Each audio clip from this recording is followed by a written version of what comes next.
What is happening out there, rotoscouts baseball fans?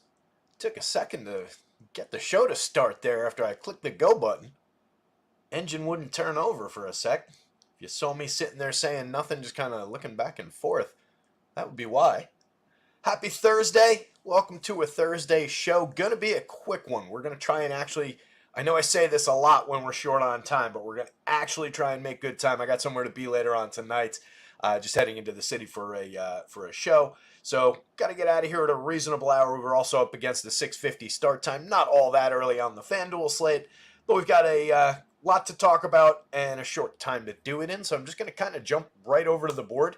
But I'm going to wish everybody a happy afternoon, a happy Thursday. Hopefully your work weeks are going well. Hopefully you're enjoying the U.S. Open. It's been on just wall-to-wall coverage on USA Today, which is pretty cool. It's most of the afternoon tomorrow on NBC, it looks like. It's been a pretty good start. Patrick Cantlay still up at the top of the board. A lot of good contenders. Got one lineup that I threw in for it, just mashing stuff together. It's doing okay. It's making money so far. We'll see whether or not my wild card low-end guy ends up making the cut. I forget what the hell his name is. The guy who lives there. I took that guy. Sucker play, I know. But I threw him in just figuring all right, if you can't make the cut on your home course, maybe it's his problem. I don't know. But that guy will probably not make the cut, screw up my whole lineup. Everybody else will make the cut. But it should be a fun weekend either way, just watching the U.S. Open. Got Father's Day on Sunday. All kinds of stuff going on over the weekend. My buddy Charlie's having a barbecue over at his house. Might be traveling around, scrambling around a lot this weekend. But hopefully you guys are doing fun stuff for Father's Day for any of you fathers out there. And now that we've got a handful of people in and I've wasted 2 minutes of the show and a day where I already said we're going to be quick about this, let's get into this thing. Lone Wolf, what's going on, buddy? Larry, a band called Strung Out, punk rock band from California. So it's this evening at the Gramercy, which I don't know that I've ever been to.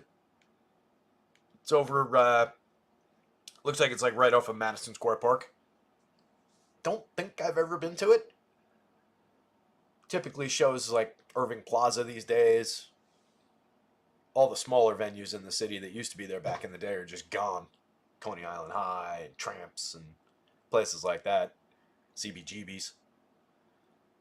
But we'll see what this place is like. But it should be a good show. Meeting a couple friends in there. Bought tickets for it. Just, my friends all bought tickets for it months ago. I grabbed mine just last night. I was like, yeah, it's not really gonna be any risk of selling out. It's a cheap punk band that 37 people around here listen to. So we're going to go in and do that. But it sounds like everybody's planning on just, pop in, pop out for the show. Not going to be a crazy night or anything like that. So nice, cheap little run in, run out of the city kind of a night. Lamar in Brooklyn. I don't remember Lamar. What other places? There was the Knitting Factory. There was what the hell was Arlene's Basement Grocery? Arlene's Grocery? Is that what it was called? The place that was downstairs below like a Cajun restaurant. I think that's what it was called. Used to be some good venues out there, man. Heavy Metal Club? Yeah, I don't know that one, Andy. I'm surprised. That's the kind of place that these punk shows would end up. But maybe if it's just more metal scene, I just never ended up there. So anyway, let's dive into this thing now. 7 games on FanDuel, starting with the Cubs and the Rays game. 7-run total there. Pretty even up on the board, honestly. Not a bad split between Taj Bradley and Justin Steele. 3.56, call 3.57 implied total for the Cubs. 3.51 on the other side for the Rays. Cubby showing a little bit of power against Taj Bradley, who can certainly give up home runs from time to time, but overall is a decent pitcher. So not my overall favorite stack on the board, despite a couple nice home run totals there from Chicago. But I do think you can pick off a decent day from them in an any given slate kind of sense. The Rays, a little bit less appealing up against Steele with a mediocre total on a board that, for a short slate, does have a few healthy ones. Picking up with DraftKings once we hit the Marlins and the Mets game. 8.5 run total there. Pretty juicy. We've got Luis Severino going for the Mets and Rodrigo Munoz going for the Marlins. The Mets picking up the highest total of the day at 5.01. Looks like a very good stacking opportunity for the New York Mets. It's a pretty nice, sunny, warm day here in the New York area, so seems like good hitting weather and a hittable target. Luis Severino, fairly priced. Seems like an interesting option against a fairly low-end Marlins team. He's got them checked down at just 3.59 runs. Phillies at the Red Sox. This total went up over the last little bit since I first did the projections. It went up by a half of a run. Both the Phils and the Red Sox are carrying a little bit of a total against some good pitching. We've got Tanner Houck going for the Sox and Aaron Nola going for the Phillies. So mid fours for both of those teams. They're both capable enough offenses, but I'm kind of interested maybe in some Red Sox bats against Nola, actually. I was looking at them originally because they're cheap. You get like Tyler O'Neill cheap, Masaki Yoshida cheap. Devers is expensive, but it's Devers. So now that they've gained a little bit of a ground on the Vegas board with there's like a 10 to 15 mile an hour wind blowing out in Fenway tonight, which is certainly helping there. So that game became more interesting. I think the Phils are equally playable up against Tanner Houck. They're just more expensive, more difficult to get to. And I don't know which pitcher I'd like to target between the two, honestly. It's gotten closer than one would normally think it is, and I think there's more home run upside targeting Nola. So it'll be an interesting game to look at. A's at the Twins, 8.5 run total there as well. The Twins getting most of the weight. That one actually became the highest total when that total went up by a half of a run. I said the Mets were, but now the Twins are. 5.23 implied total for them. Looks like another killer stacking spot. Good opportunity for the Twins bats again and they've been delivering just time after time. They're going up against Luis Medina, and Joe Ryan's on the mound for the Twins facing the A's. Gives him a pretty high-end mark on the board. Angels at the D-backs. We've got Griff Canning, very targetable pitcher over time. 4.96 implied total for the Diamondbacks going up against Canning. And then for the Diamondbacks, Brendan Pfaadt giving a little bit of upside to the Angels again. It's another day where they don't look completely terrible in the model. It also has some dependency on our Taylor Ward and Logan O'Hoppe playing. They didn't play yesterday. They're both banged up. If they're in the lineup, they look a lot better.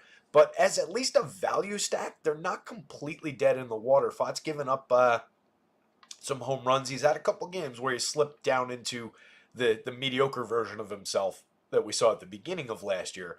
Overall, he's been pretty good this season.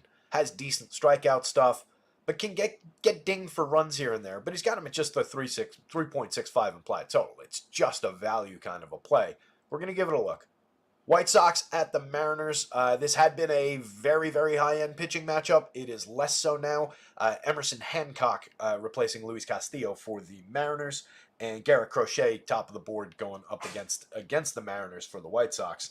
But obviously not a ton of win equity for him, but lots of strikeouts and tons of appeal in that spot. 3.48 implied total for the White Sox, 3.59 on the other side for the Mariners. Texas against the Dodgers, 3.63 implied total for Texas. They're facing Michael Grove, and then I believe just a straight bullpen game. I actually meant to check that. Is there a announced bulk reliever behind him?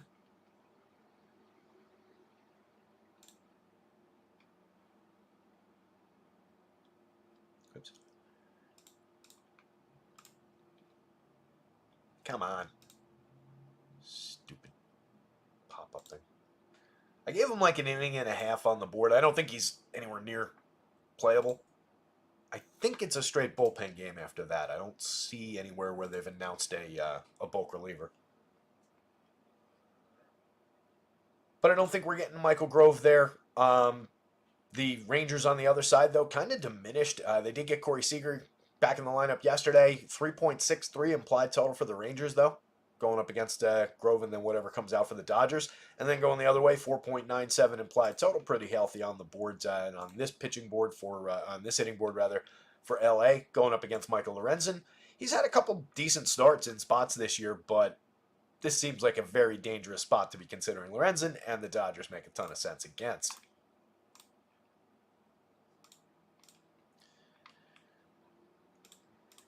For these two guys, just ignore that there are DraftKings projections there. They're not on the board. So like I was saying, Garrett Crochet, top of the board, seems like a dynamite spot for a pitcher who's been pitching exceedingly well all season. Excellent strikeout option. 11,000 is worthwhile on FanDuel, and honestly, FanDuel, and honestly, it's very easy to build to that price today. I went with high-end bats, and it was easy to reach Crochet without making many compromises based on where some very good hitters are priced in a few of these lineups. So I like that spot a lot. 9,400. He feels a little bit cheap on the DraftKings slate. Is Michael Grove also 9,400 on DraftKings? That feels like a misprice at the bottom of the board. I hadn't noticed that. Obviously, Grove is not playable. Joe Ryan in the 2 spot, 10-8 on FanDuel, 9,500 on DraftKings. Very, very competitive for the top projection on the board with Garrett Crochet. He's been a little bit up and down in spots this year. He's certainly let us down in 1 or 2 DFS spots that I can remember. But by and large, we're talking about a very good pitcher against a mediocre at best ball club with a lot of strikeouts in the lineup. Nola, I was just saying that, I'm kind of thinking about targeting him a little bit with Boston bats, but it's Aaron Nola. He can absolutely succeed. He can succeed with the wind blowing out. He can succeed in Fenway Park. He can succeed against that lineup. There's no reason to doubt Aaron Nola here. 10-6 is pricey on FanDuel. 9,000 is not really pricey on DraftKings. Easy enough to reach on both sites, especially across 150 lineups. You want to have a healthy share of Aaron Nola. Justin Steele for the FanDuel gamers, 8,800. Feels like a pretty good price against Tampa Bay in that pitcher's ballpark. So kind of like that spot for Steele at a cheap, effective price if you're looking to lower the pitcher salary and still get to while getting to higher end bats. Same with Severino at a less dramatic discount. 9,500 feels like a pretty fair price for him. He's been going well, projects out pretty well against that Marlins team. Houck for 10-5, 8,800. And Sevy's on the board on DraftKings. I forgot. 8,000 on DraftKings is a very good price for Severino in that matchup. Seems like a pretty solid SP2 option. If you're putting him together with any of those top 3 guys, you can put him together with Houck. You can honestly go Severino and Brandon Pfaadt and not be completely crazy in this game. Like if you just wanted to go cheap with 2 pretty talented pitchers in 2 pretty good matchups, I have no issues with doing that. You're shaving a little bit off of your ceiling by skipping Crochet and Joe Ryan and some strikeout upside up top. But on the right day, Sevy and Pfaadt could easily equal those scores. Few runs get, Crochet's not been invulnerable to runs, so he takes a few lumps from runs. Joe Ryan does the same, and then you're equal already at a discounted price with better bats. So I like that consideration. Houck in the middle again, going up against Philly, just in that hitter's environment is the only real concern there. But he's been pitching dynamite all season. 10-5 is fair on FanDuel, honestly, for how he's been going. Just a challenging matchup. 8,800 on DraftKings feels a little bit cheap, a little bit light. And like I said, I'd probably at this point rather draw some Boston bats against Nola than Phillies bats, oddly, against Tanner Houck, just with what he does. As I was just saying, Pfaadt playable on both sites. Definitely some upside there, but the Angels are a little bit frisky for power, a little bit frisky for value today. Taj Bradley in the FanDuel sense against the Cubs, 8,500. Definitely playable, has had his spots, definitely has some strikeout ability. I don't love tangling with that Cubs lineup, and they are showing a little bit of power upside, but he's perfectly playable at 8,500. He's at the worst, he's in the mix for shares, just like Brandon Pfaadt, just like Luis Severino and Justin Steele above him at similar prices. This is where we get a little bit ugly. Munoz, I think, is a fairly firm no. 6,300 on DraftKings, 7,000 on the FanDuel slate. Doesn't look great to me. We'll give him a look when we pull the numbers up, but not wild about that one as a value. Emerson Hancock, maybe you could get away with it if he gives you enough innings at 7,700 on DraftKings as an SP2, but even that's a kind of elevated price. It's just a matchup-based call there. 7,100 on FanDuel, I don't think we really need to go to it. Lorenzen against the Dodgers is a pretty hard no. Medina against the Twins, I'm not really feeling it. He's very, very cheap at 5,500, as is Griff Canning at 5,000. That would be the only reason to keep those as value darts in your pocket and just consider them just absolute trash at the bottom of the bargain bin. And then Grove is just not really there. Canning is a major concern. I have no faith in any kind of real upside. Projection is obviously really ugly. He's given up a ton of power. He's just very, very gettable this year. And Medina's pretty low end, and the Twins look really good with a very high-end Vegas total. So, again, that's just about, do I need to dip into the 5,000s as an SP2 discount for guys that I do think are reliable to, like, those guys are both targeting. Let me make sure I'm telling the truth about Medina. those guys are both targeting throwing 6 innings tonight. So for that, through that lens, yeah, you're potentially buying 6 innings for those cheap prices, even if it comes with a couple of runs, as long as they don't blow up, as long as they don't give up 8 and then come out of the game after 2 with no strikeouts, which is entirely possible for both of those pitchers in these matchups, then maybe you can finagle your way to the right back combo and win with an okay performance out of those guys. And they both do have that realistic path to 6 innings, but that's really the ceiling for you. It's just like he got through 6 innings. Both of these guys are almost certainly going to give up some runs, and then you're dealing with what do the strikeouts look like. So it is not a really good value opportunity at the bottom of the board. See if we've got the Cubs. It would be nice if we did. Phillies is in. Grab that while I'm here.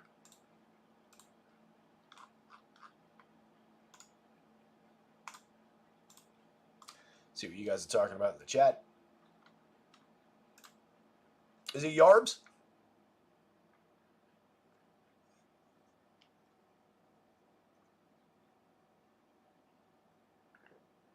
Okay, Larry's been to Gramercy. Yeah, Tramps was a cool place. They had those big pillars in the middle of the floor, which was always weird. Do you remember the Academy Theater? I don't remember the Academy Theater. Where was it? I may or may not have been there. Coney Island High, still my all-time favorite, though. That place was great. Oh, you know what else was good? Was, what was the name of the joint around the corner from Coney? It was right next to the McDonald's on the avenue, right around the corner from Coney Island High. Had, like, the open front, had a bar. It was, like, dollar shots or 50-cent shots or some craziness. Oh, what the hell was the name of that place? Whatever it was, that was also a great place. Also not there anymore. All right, so Cubs against the Rays in this first one. This is a FanDuel only game. I'm going to try and hit the gas pedal a little bit here because I know most people out there play exclusively on DraftKings, but I know there are some of you that are FanDuel folks, like 43rd Street. Nah, is it like the Nokia Theater now? Is it one of those ones? Because that's like right around where the Nokia is. So Justin Steele, 8,800, projects out pretty well. He's got a 22.9% strikeout over 44 and a third innings in 8 starts this year. 4.06 ERA with a better 3.88 xFIP. Pretty good pitcher, pretty talented at inducing light contact, keeping the ball in the yard, limiting barrels. So an effective enough option going up against Tampa Bay in a pitcher's park. I have no real issues with going to him. It's just a somewhat deep pitching slate for only 7 games. Last time out, Steele faced Cincinnati in Cincinnati as a little tester. Struck out 7, walked 1, gave up 1 earned.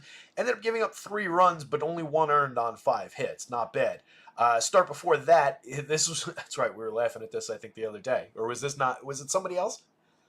Because he's got a couple weird ones here, too, with 1 earned run, 3 runs, but only 1 earned last time out.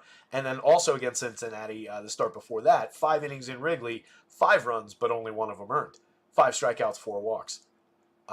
Reliable for depth, 4 out of his last 5 starts, 3 out of his last 4 starts, he's pitched into the 7th inning. He completed it twice. So very reliable for depth, upside for the quality start for sure. Handful of strikeouts against this Rays squad that's got a 25.9% strikeout rate this season for the confirmed lineup. Definitely on the board for Justin Steele. So he's a good candidate for some shares. Taj Bradley on the other side. Like I said, you've got a stretch there from 2 through 4 in the Cubs lineup of double-digit home run rates. There's definitely some power here. There's Ian Happ hiding in here. There's Dansby down lineup a little bit. These guys can certainly hit the ball. You've got some pretty good barrel rates, hard hit rates over here. Typically, these guys are good at getting on base. Right now, the team average is a 313 on base, but from the top end, it's a 332. And some of these guys are actually underperforming their track record for on base. Dansby Swanson is one of them at just 293, 222. His power's come around a little bit. He's got 6 home runs. He's up to a 143 ISO after a really cold start. And the contact profile actually looks pretty good. So I expect Dansby to pull things together and continue moving forward, climbing the ladder statistically, he's a fair option for power as well. Like I was saying, Bradley, 6.11% home run rate is a total disaster so far this year. He's got a 5.17 ERA and a 3.46 xFIP. This is a very, very good xFIP. He's got a very solid strikeout rate at 29.8%. He induces a 13.9% swinging strike rate. The ERA is just hit pretty hard by the power that he's given up. 17.3% barrels in his 6 starts, 31 and a third innings is a tragedy. 43.2% hard hits, 91.8 miles an hour of exit velo. But this is all also happenstance. He gave up 4 home runs in 1 start against Baltimore at Baltimore. Gave up a homer last time against Baltimore in Tampa Bay. 2 home runs against Boston in a home start. 1 home run in the at Fenway in a home and home there. Give up no homers to the Yankees. That's an accomplishment. No homers in another start against the Royals. But he's gotten tattooed for power this year, but otherwise has not been bad. So it's difficult to say, yeah, fire away and stack up against him because maybe somebody gets on, 2-run home run, but then he cruises through another 3 innings, and then you're back up here somewhere, and maybe a solo home run. But you're dealing with, all right, there were 2-3 fantasy scores out of the 9 guys, and you've got to drill those exactly, and there's no upside around them. There's no rising tide effect. So you're still dealing with just like limited scores, unless you get that big day where these guys are sequencing, getting on, and creating runs. It becomes a little problematic for stacking. Might be a better spot for one-offs. They're a better team for sure than when I was saying about the Cubs or about the Rockies or the Angels the other day, where I was saying it might be more of a one-off, grab some home run upside, 1-2 guys, small stack kind of an approach. They're better than those teams are, but I do think it's more that kind of a spot given what Bradley's upside ceiling talent on the mound is. There's some fair strikeout numbers in this projected Cubs lineup as well. At 8,500, Bradley's on the board. I prefer the steal side of it, but I think you can roll some Bradley dice too across 150 lineups, especially with some strikeout upside in his pocket. Definitely talent there. If you're going to the bats, let's see if this came in the last minute or two. I would love to be able to talk about the confirmed lineup. Hey, it did. All right.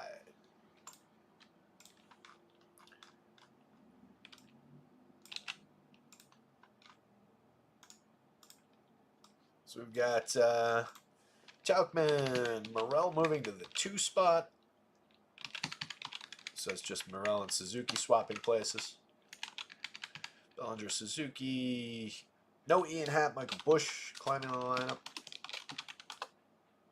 Nico. No Dansby either. Patty Wisdom. Is there space? Carl Armstrong and John Golds. All right, so a bit of a different Cubs lineup. You can see another 2 10-plus marks have actually joined the Cubs lineup now, so we're actually showing more power for the Cubs now. Patty Wisdom, 11.16 in the home run model, and Michael Bush jumped in at 11.20. So a couple really distinct power bats against a guy who, again, has given up an absolute ton of power this year. In 104 2/3 in 21 starts last year, he gave up a monstrous amount of power as well, by the way. So it's not like it's a total outlier. It is a little bit of happenstance, and that's what home runs amount to. But there's a track record here of giving up a fair amount of barrels, a lot of hard hits on a fly ball trajectory. So home runs are easily in play. It's just how much do we stack up behind those home runs? How much are they getting on base behind those home runs? I'm going to pull it back a little bit. I'm going to say that the Cubs are a little bit more of an interesting stack now, the way that they configured this lineup. Kind of like it with some sneaky more power bats down the bottom. You're not dealing with additional on base from Patrick Wisdom. You get Bush getting on at a 347 clip isn't bad. Pushes this top end up to 336. I think I said 330, lower 330s before. So some good options there. Tauchman's great for setting the table. He's getting on at a 354 clip. He's got a 116 WRC+, a little bit of power and speed. You got 13 home runs on the board out of Chris Morel. Low end average, okay at getting on base. Can steal a bag if he gets on, but we're really looking for the premium contact against the pitcher that gives up so much premium contact. Not a bad spot for that. Cody Bellinger at 3,200, 13.93. He's got 9 home runs, a 189 ISO. You've got 8 home runs on the board out of Seiya Suzuki and premium contact galore out of him. Really like that option. People tend not to go to him quite as much as some of these other guys in this lineup. I think that's a mistake. 204 ISO, 128 WRC plus. He's been tremendous when he's been in the lineup. 187 plate appearances. Bush has 8 home runs, 193 ISO, creating runs 26% better than average. You get Nico with a little bit of speed. He's up to 9 stolen bases, still getting on at a 343 clip. Maybe reset the table for Patty Wisdom behind him. Crow Armstrong hasn't given us a ton at the plate, but he is stealing bases. He's got 9 steals. You'd like to see him on base a little bit more. John Gomes, mix and match part at best at catcher. On the Rays side, underperforming Yandy Diaz, 257, 325 is nowhere near where he's supposed to be. 4 home runs, a .098 ISO. It's been a mess over 295 plate appearances so far. Still hitting the ball hard, still not striking out, but just not seeing the results this season. Can definitely turn it on given what he's doing at any given point and surge forward and have a good second half. But the first half has been really disappointing. 102 WRC plus, he's still afloat, but not great. Randy Rosarena back in the lineup, 174, 282, 317. Talk about underperforming. That's ridiculous. 8 home runs, 7 steals.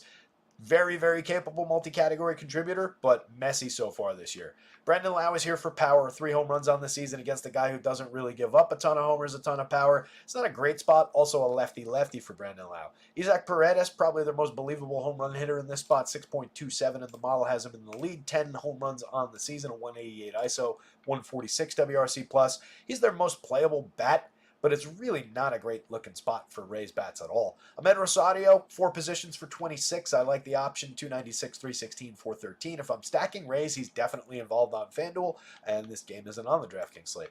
Jose Siri, Jose Caballero, a couple of guys in the middle of the lineup, creating some counting stats, 7 home runs and 7 steals for Siri. Not you, Siri. You got that one over there going ding every time anybody says anything that sounds like her name. Now this one over here, now that I'm talking about this ball player. The first Jose in this lineup has 7 home runs and 7 steals, 87 WRC+. plus. The second one definitely outperforming him. Hit his 4th home run of the season last night. He's also stolen 22 bases. Just a 120 ISO, but he's creating runs 4% better than average. He's been a fixture down the bottom of the lineup and a capable, playable part at 2,800 at shortstop. It's just we're getting awfully thin if we're stacking the bottom of the Rays lineup here. Johnny DeLuca, Alex Jackson, either one's capable of turning on the ball, hitting home run for cheap, but again, pretty thin down the bottom of this lineup.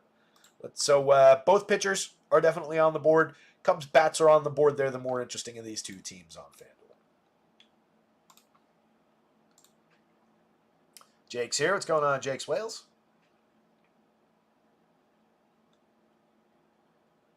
It's where Spider-Man was. Okay, so I saw that Spider-Man show, so I've been in there.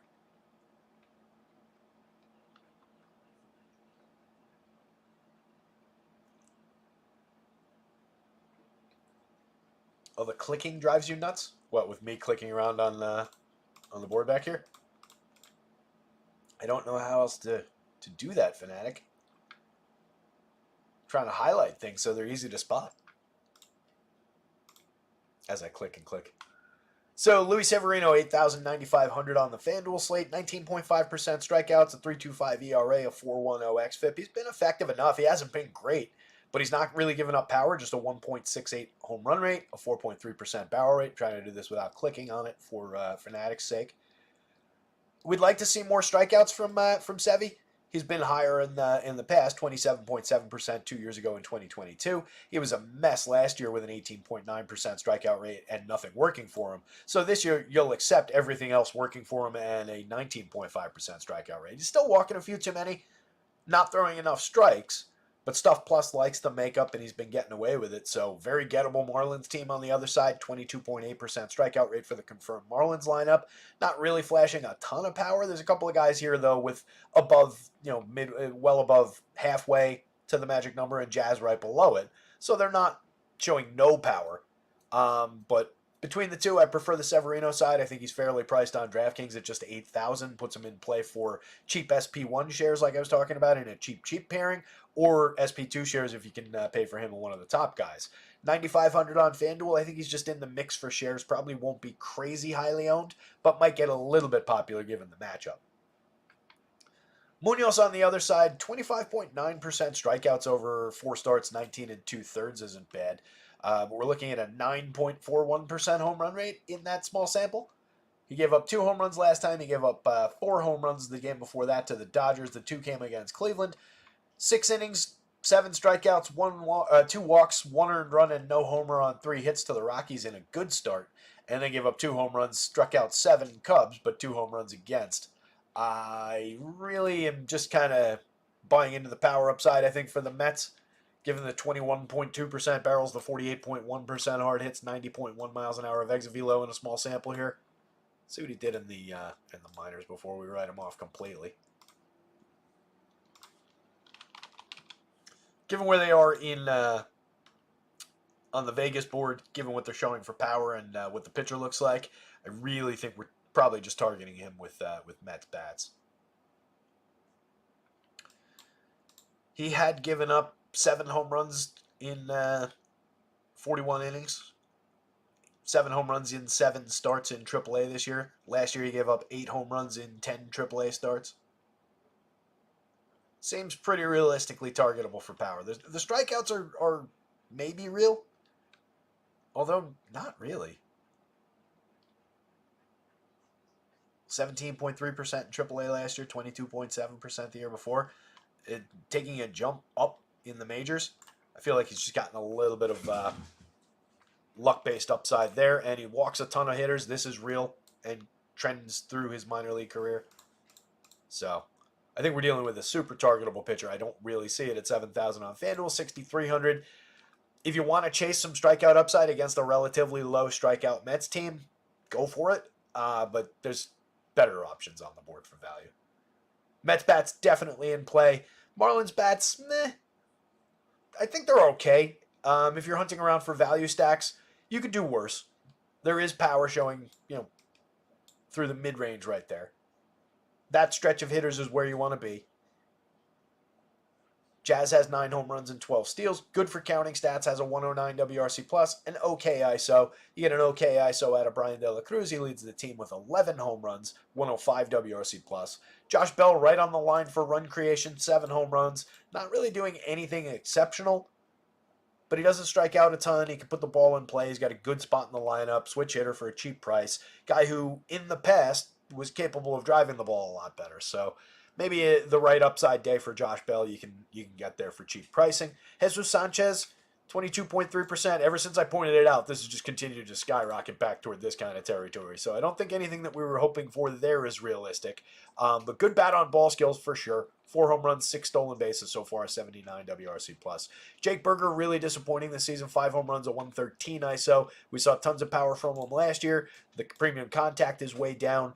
Strikeouts are down a little bit. Walks are also down. So we're getting a lot of contact at him. It just hasn't been the same delivery of results. 66 WRC+. plus. Pretty ugly. Nick Gordon's a mix and match part for counting stats, but that's kind of what all of these guys are in this lineup. So it starts to get thin with diminished plate appearance opportunities down lineup. 3,226. It's a fair enough price. I kind of like it at second base on FanDuel. That's fine. Just another outfielder on DraftKings. Tim Anderson strung together a couple of effective games this week in his return to action, but we're dealing with just 202, 233, 220 this year, and a completely dead year last year. So we've got a pretty long stretch. He's got to win our faith back before we're considering him, outside of just he's very, very cheap at shortstop. Otto Lopez, very cheap in the infield, 3 home runs, 5 stolen bases, a 105 WRC+, plus over 112. He's fine as a mixer. He's better if he was hitting higher in the lineup. Christian Bethancourt, kind of an afterthought, even for catcher power at this point. He does have a 41.8% hard hit over 77 plate appearances, just 1 home run, just a 24 WRC+. plus. The Mets lineup made Francisco Lindor the home run pick of the day today. Just give him a little shot in the arm to help continue the surge forward. He's up to 11 home runs, 9 stolen bases, a 182 ISO, 108 WRC+. plus. It's been pretty good. 16.2% strikeout rate. He's hitting 234. Sure, he's only getting on at a 300 clip. There are definite improvements that need to be made to get back to who he's been. But the premium contact's been better. The strikeouts are down. The walks are down as well, but that's where some of the on-base went. With a few more walks, stolen bases come back with a little bit more luck in the premium contact, in the... with a bit more luck with the premium contact and frequency of contact that he makes, he's going to be right back where he's supposed to be. So 4,700, you're still getting a nice discount on him on DraftKings. 36, he's priced a little bit under where he could be priced, but he's priced above the struggles that we've seen so far. Nimmo, 45, 3,000.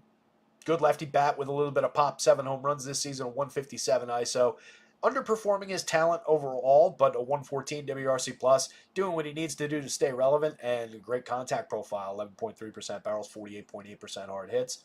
JD Martinez, Pete Alonso, back-to-back righties with a ton of thunder in their bats. 5 home runs for Martinez, 14 home runs for Alonso, leading the team at 12.38 in the home run model. JD right behind at 8.41. Further down the lineup, you get Mark Vientos at 9.62. Not a bad option to drop down the lineup for at third base. 3,700, 3,000 with first base eligibility as well on FanDuel. Over 88 plate appearances, slashing 321, 386, 577 with a 256 ISO. Definitely a good contact profile out of him. Starling Marte in between Alonso and Vientos is always a consideration. 43, 33, 7 homers, 10 steals. Good counting stat output. Good run creation numbers this season. I like Marte. I have no issues with that. If you wanted to skip over Nimmo and Martinez up top, go to Marte for different abilities down lineup and make like a Alonso, Marte, Vientos kind of a 3-man. It's playable. Luis Torrens, I know he's had a couple of good games here. 18 plate appearances. His output looks tremendous so far. He's really not that guy. So temper expectations for Luis Torrens. 2,826. He is a playable catcher bat though, especially with the power upside that the pitcher might give up. Jeff McNeil, mix and match part, BABIP-based contact hitter. Harrison Bader showed me up yesterday. Hit a home run early in that Mets game yesterday for his 4th of the season. I did say he's an effective guy for here and there counting stats, but tends to be overrated as a hitter. I stand by that, but 4 home runs, 8 steals, 103 WRC+, plus, down to the 9 spot in the lineup gives him less value today. Mets bats, Luis Severino, particularly on DraftKings. And then maybe some Marlins bats. If you build a big wall of Severino shares, you should probably hedge with a couple shares of the top 5 Marlins.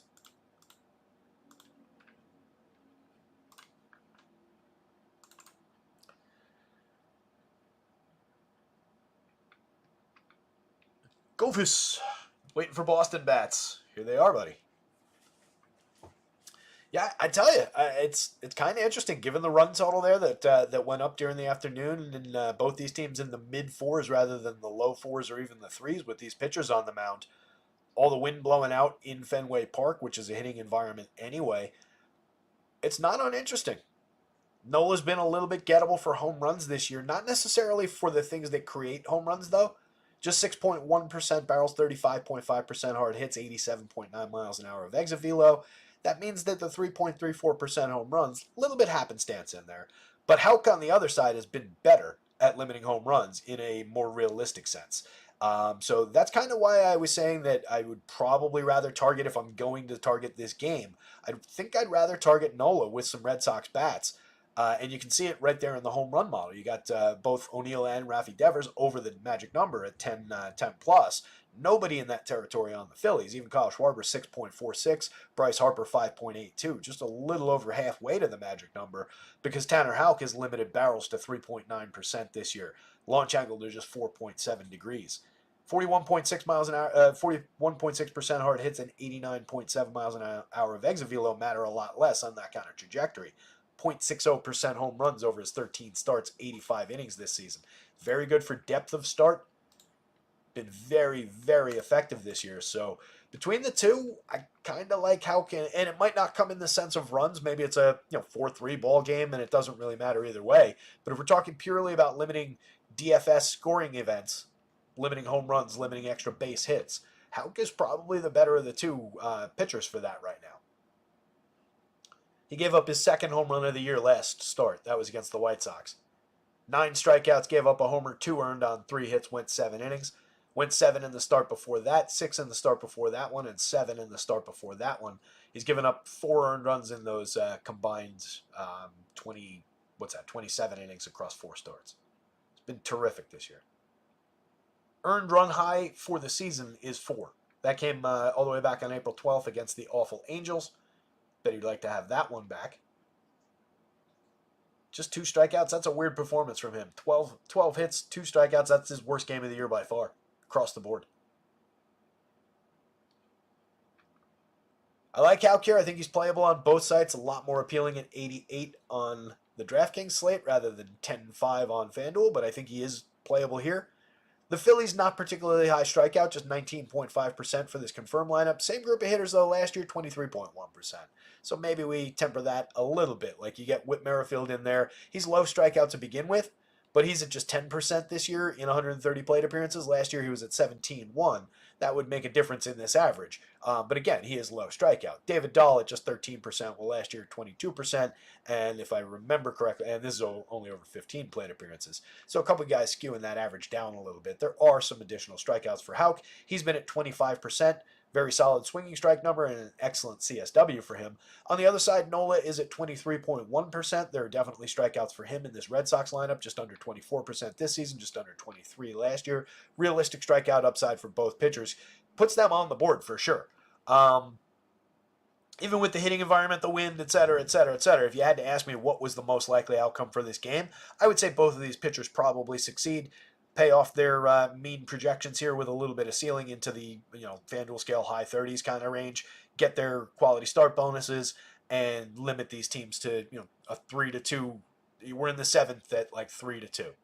Some kind of a game like that, I think, is most likely to be what we get. But you can see the upside realistically on either side, and more so for me on the Red Sox side, with fairly even mid-fours run projections. If I'm going to, let's do the Phillies first. If I'm going to their bats, again, kind of limited for home run upside, but Schwarber and Harper are the first two guys in that lineup, basically any given slate. That's kind of obvious. That's what everybody would do with this team. 13 home runs for Schwarber, 15 home runs for Harper. I don't think there's any arguing that they're the two best and highest upside players on this team. And then you can mix and match your way through some decent options. It's not the ideal version of the Phils lineup. You got Nicky Castellanos in a pretty down season, 216, 277, 369, but does have 9 home runs and a lot of any given slate upside and ability, especially at a cheap price in the 2 spot. So he's playable, he's stackable with Schwarber and Harper pretty easily off the top. Bryson Stott hitting cleanup, having a very good year, 18 stolen bases, a 346 on base, 5 home runs. Not the ideal cleanup hitter necessarily, but a very effective bat, lefty hitter. I get why he's in there today. Low strikeout, high walk, reset the table potentially for Edmundo Sosa, David Dahl behind him. Not like that's a ridiculous group of power hitting, cleanup hitter types that would necessarily clean the bases. Dahl's got a little bit of pop. Sosa's been hitting the ball really well this year. So they're effective enough bats. For 3,900, 2,800, especially with 3 position eligibility on FanDuel, Sosa's definitely interesting. 13.4% barrels, 43.9% hard hits with 4 home runs, a 518 slug, a 230-something ISO. It's covered up by the other page, and I'm not looking at the spreadsheet. I'm looking at the screen that you guys can see right now. But Sosa's been very good over those 125 plate appearances. So a playable part at shortstop, especially if you're stacking Phillies. David Dahl, for cheap enough. A little bit of power upside, 2 home runs in his 15 plate appearances. We remember the days of expectations from when he was with Colorado. Whit Merrifield, up and down option, 3 home runs, 6 stolen bases. Some counting stat upside for sure. Some speed on the base pass. He is low strikeout, like I was saying before. Ball's in play for the pricing. It's fine. I would prefer him at second base than any of his other positions. But it's really reserved for like stacks only. I don't think he's any kind of appealing player on his own. Garrett Stubbs, Johan Rojas, playable parts at the bottom positionally. Rojas does have 14 stolen bases, just 2 home runs, a sub 300 on base pretty dramatically as well. So not the ideal wraparound guy. Really, you're looking at the obvious plays from the top. It's the top 4 plus like 5 and 6 is good bolt-ons, and then just mix and match the last 3. On the Red Sox side, I do feel like it's a little bit deeper, although Reese McGuire's no great shakes. He's a lefty bat, so I get why he's in there at catcher today. He's got 3 home runs, 3 stolen bases in 114 plate appearances. He's been all right. 9.5% barrels is good, but last year that was 2.8%. The year before it was 2.5%. So what's the realistic number? You've also got a lot of strikeouts from him. Dom Smith I don't really like, but another semi-capable bat-on-ball type lefty. Sedan Rafaela at the bottom of the lineup is where he's been every day. 7 home runs, 8 stolen bases. Been mix and match quality for counting stats at multiple positions. But above those guys, I kind of like this top 6. Jarren Duran, 5,200, 3,500. A little bit pricey on FanDuel. It makes him a little harder to fit than some of these other options if you're going to expensive pitching or another expensive stack along with your Red Sox. But he's playable for sure, and he's one of their best bats. Lefty, 5 home runs, 15 stolen bases, 190. Actually, pull it up. 190 ISO, creating runs 19% better than average. David Hamilton up to 13 stolen bases, had another good day yesterday. 296, 348, 472, creating runs 28% better than average. 4 home runs in 135 plate appearances with a kind of a lack of premium contact.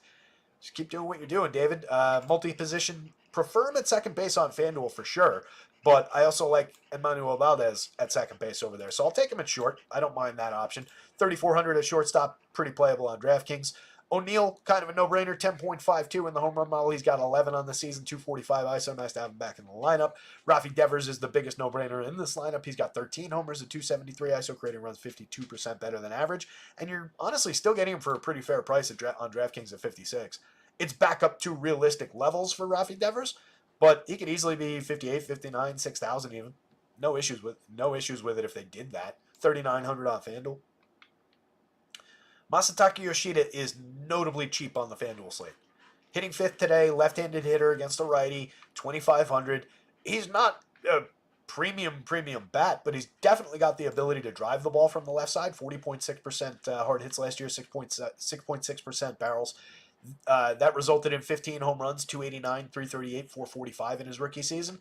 He's quite obviously not going to be a star power hitter in the show, but I think those kind of results over time are very consistent with what the expectation for this hitter was when he came over from the NPB. And, I think we get right back to that level of delivery, and we're not far off the mark over his 92 plate appearances. He just missed most of the season. So we're getting a very nice discount on a capable bat on FanDuel and on DraftKings too, 3,100. That's equally cheap on the DraftKings slate. So I like Yoshida as a sneaky option there. And then Emmanuel Valdez. People don't really, I think, respect the premium contact. I know the triple slash looks awful. 188, 228, 376, but he's got 5 home runs in his 128 plate appearances. He's down to a 188 ISO. That was 200 plus the other day, but a home run will take care of that. 10.3% barrels, 42.5% hard hits this year. Last year, in a small sample, 10.7% barrels. Damn it.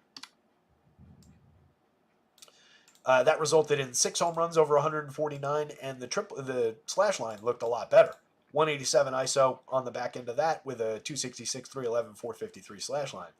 So I think Emmanuel Valdez, kind of a sneaky, capable bat. 3,500 is cheap, 2,600 is cheap on FanDuel. That's my line for the Red Sox bats that I actually want. And then these guys are like mix and match plays down the bottom. But I think these guys are stackable up here. I prefer these 6 to these 5 or 4, however you want to look at it. Phillies lineup is definitely shorter today. Both thin out around the bottom, though.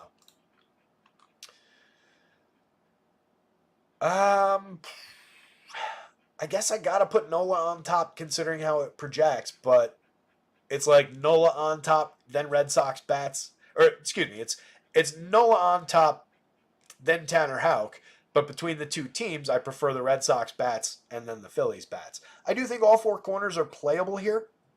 I prefer the pitching, but I think I'm gonna dabble with that Red Sox stack a little bit because of how cheap they are. Guys like Yoshida, Valdez, O'Neill on both sides, even David Hamilton on both sides. There's a lot of cheap options in that Red Sox stack, so it makes them interesting. Their cheap options are more talented guys at cheaper prices, I think, than what you get in the Phillies lineup. The good players on Philly are more correctly priced. So it's another interesting tiebreak there. And again, going up against Houck's ability to limit home run upside. Athletics. Twins. Joe Ryan on the bump for the Twins. 27.4 per... for the Twins. Stumbling all over this place. Trying to breeze through it. Lost track of what I was about to say, and then I was like, wait, he's not on the Twins. Yes, he is.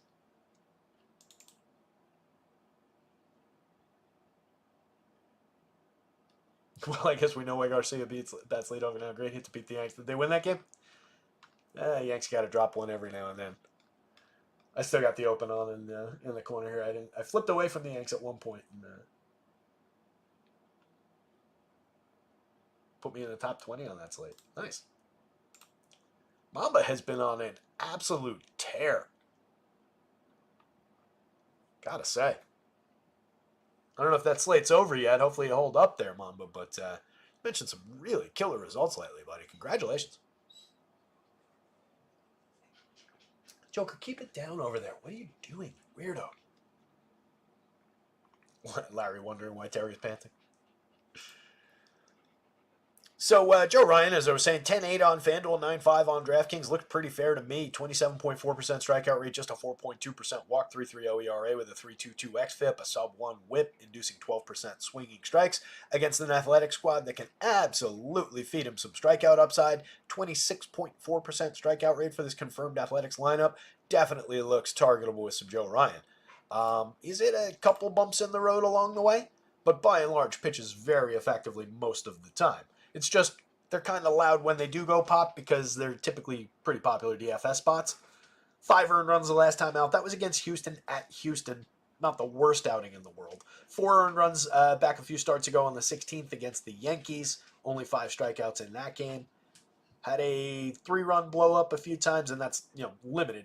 Blow up is the wrong word, but a couple 3-run games. One against the White Sox, one against Detroit.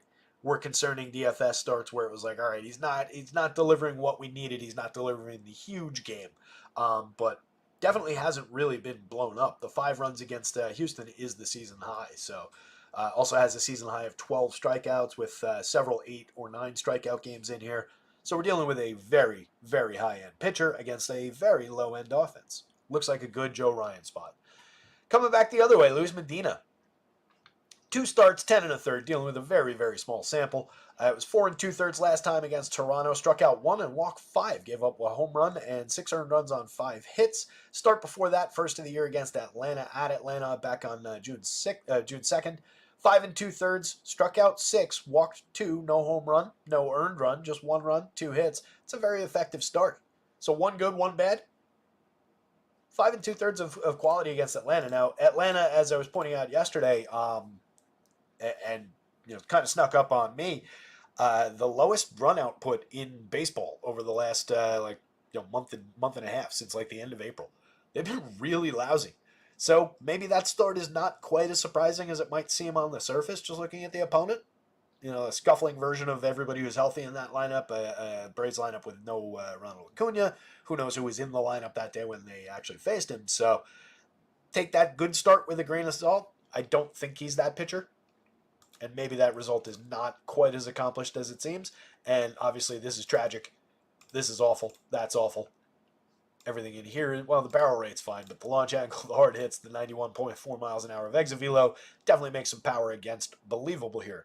Last year in a more fair sample, 109 2/3 in 17 starts. He had a 5.42 ERA, a 4.78 xFIP, pretty elevated walk rate, pretty low strikeout rate. Okay with swinging strikes, but not really on the CSW front. Gave up a fair amount of premium contact. Not a bad launch angle. The launch went way up in this tiny, tiny sample over here. The potential to pitch well, but why you want to tangle with this Twins team that's scoring all these runs, that has a decent amount of power, that has a little bit of stolen base upside, that has the highest run total on the board in Las Vegas? Just seems like a spot where Medina is going to get nailed. The one spot I would maybe consider, and I wouldn't play it here, over there for 55. If you're building 150, I do think it should be in your pocket. Not a lot of it, but a few. I think it's a better spot than Griff Canning against whoever the hell he's facing. Arizona. Slightly better. For one thing, this group of hitters that's at a 20.7% strikeout rate so far this year. Last year that was 25.2%. So maybe some sneaky strikeout upside in here. If he manages to have a game like he had against the Braves, you've won. Not necessarily the slate, but you've won the play. 5 2/3 of clean ball with 6 strikeouts. That's a smash for 5,500. I don't think he gets there. But the idea that it's in play across a bunch of lineups, I think it should be played. I would definitely, any kind of big position, you don't have to hedge if you take it 3 times across 150, right? You don't have to hedge that. If you take any kind of large position, you should absolutely hedge that position with some Twins bats in other lineups. Odds are Medina gets destroyed here. Willie Castro having a hell of a week after I dropped him from the fantasy team. Killing me that I made that move. Don't know what I was thinking. Another big game yesterday for him. Back to the leadoff spot today. Looks primed for yet another biggie. 4 positions on FanDuel for 31. 2 positions on DraftKings for 42. Up to 5 home runs and 8 stolen bases, getting on at a 352 clip, creating runs 25% better than average. Just the lack of counting stats was why I cut him, and it pisses me off that I did that immediately before. I think he's got 2 home runs and a stolen base so far this week. But a very good table setter at the top of their lineup. Definitely a guy who can make things happen and provide some counting stat upside. Trevor Larnach for 4,200, an effective lefty bat with a 7.33 in the home run model. He's got a 45.9% hard hit rate, 9.2% barrels this year, 6 home runs on the season with a 115 WRC+. Royce Lewis now has 5 home runs in 33 plate appearances. He's got a 933 slug, a 567 ISO, and a 261 WRC+. I think he's trailing only Aaron Judge in most of those categories, and Judge has played a full season. I don't think he's actually trailing Aaron Judge in those categories, but... Max Kepler, 4,400, 2,900, 4 home runs for him, a 159 ISO, creating runs 6% better than average. A very, very capable left-handed bat who's actually underperformed a little bit this season. He's pretty low strikeout, a lot of balls in play from him, 4,400, 2,900. Very, very fair price for Max against this pitcher. Wouldn't skip Max all that many times. If I'm building 10 twin stacks, Max is in 5 or 6 of them at least. Very good hitter there. Good spot in the lineup, too. Lewis is your priority bat. 6,000 is pricey on DraftKings, but he's paying it off so far this season. He's been ridiculous in his minor sample of plate appearances. 3,800, giving you a little bit more room on FanDuel. Carlos Correa for 43.32, a couple spots down the lineup. 290, 356, 459, 31% better than average for run creation. 5 home runs on the season. 45.2% hard hits. Who's been telling you all along that Carlos Correa is nowhere near finished being a good baseball player? Pretty sure it was me. He's cruising through this season. He's got some great numbers. He's fairly priced at shortstop. Good spot in the lineup, hitting 5th. Carlos Santana, 3,900, 2,800. Pretty sure I said he was done for at the beginning of the season, so the other way around. 10 home runs for him on the season, 183 ISO. Really pulled himself together nicely. I thought we were at the end of the line with Carlos Santana, but he's gotten it together. 40.2% hard hits. Very low strikeout still, 16.5%. That's consistent with his career numbers. Good option at first base for very cheap pricing on both sides. Byron Buxton still does seem lost. 145 ISO, 90 WRC+, 4 home runs, 3 steals. The talent for the price at this point, I know he's hitting 7th, which isn't great, but maybe it's just buying the memory of who Byron Buxton was or was supposed to be. But there's an awful lot of talent for a really cheap price on both sides now. It's tempting. Maybe it's fool's gold down the bottom of the lineup, given how bad he's been. 41.6% hard hits, maybe something to cling to. That's down dramatically over the last 2 seasons, but it's still, in a vacuum, a good number. Not great, but good. 7.1% barrels, not so much. That's half of where it was at last year. Ryan Jeffers, a little bit of catcher power for sure. 12 home runs on the season in 229 opportunities and 11.4% barrel rate. Lacks consistency, but definitely capable of hitting a home run for you, driving the ball, run scoring double. 258 ISO, a 130 WRC+ out of him. Austin Martin, mix and match part at the bottom of the lineup. He is the dead min on FanDuel for outfield and second base. Not bad. He's got a home run and 4 stolen bases in 83 opportunities this year. No barrels, 31.7% hard hits, but only 19.3% strikeouts. As a wraparound guy, 289 on base, not ideal. Maybe it's just more of a cheap differentiation play rather than a wraparound. If you're going to the A's against Joe Ryan, they're a little bit playable. Ryan has given up some barrels this year. He's given up a 3.87% home run rate in his 13 starts. Brent Rooker showing a lot of power at 13.93 in the home run model. Shea Langelier's not far behind at 11.57. A little bit of quality added J.J. Bleday at 8.94 and Adam Miguel Andujar at 8.65. That's a playable little 4-man there in the heart of the lineup. If you're on DK, you could stretch and put the 5th one in with Tyler Soderstrom for just 2,200. If nothing else, there's power there, and they're very effectively priced. 38.40 average. So for $3,800 a piece, you're buying an average 9.94 in the home run model when the magic number for a home run is just 10. I can see the appeal, at least as like a contrarian, low-cost value kind of a play. Again, Joe Ryan hasn't given up more than 4 earned runs, or more than 5 earned runs now in a start this year. He's very, very good. But there's a little quality showing there for the A's, and they're just exceedingly cheap. It's a path to rostering Garrett Crochet in an expensive stack. Maybe it's a 3-man. Maybe you just pick off some of the power upside. But there's some playable bats in that mix. Bleday's got 9 home runs. Rooker's got 13. Langoliers has 12. Andujar's only got 2, but that's in 67 plate appearances, over which he's had a really good triple slash. He's created runs 31% better than average, and he's had good output over the course of his, his taxi squad career. Took me a second to conjure the phrase I was looking for there. Dude who's just been back and forth to the minors, and when they need him, they call him up, and when they don't, he's an afterthought. That was while he was with the Yanks. Now getting a little bit of an opportunity out here and performing well.